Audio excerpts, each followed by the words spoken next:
పాపం ఇక్కడే ఉన్నాడు.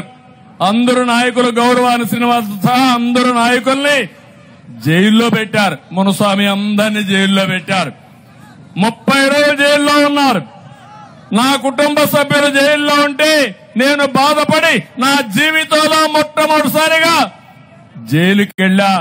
ఆ తర్వాత నన్నేం చేశారో మీరే చూశారని చెప్పి కూడా నేను మీకు తెలియజేస్తున్నా. అంటే రౌడీజం, అధికారాన్ని అడ్డం పెట్టుకుని ఇష్టానుసారంగా నేరాలు ఘోరాలు చేస్తామనుకుంటున్నారు. కబద్దార్, జాగ్రత్తగా ఉండండి. కుప్పంలో చెప్తున్నా, చోటా మోటా రౌడీలకు హెచ్చరిస్తున్నా. ఎన్నికలు సుజావుగా జరగనియండి. ఎన్నికలు సుజావుగా జరగనీయకుండా అడ్డుపడితే మా తమ్ముళ్ళు ఎవ్వడికి భయపడడు. ఏం తమ్ముళ్ళు భయపడతారా మీరు? సైకిల్ స్పీడ్ పెంచండి.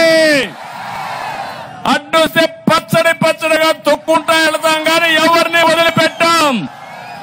ప్రజాస్వామ్యాన్ని కాపాడుకుంటారా లేదా? మీరు కాపాడుకుంటామంటే గట్టిగా చెప్పండి.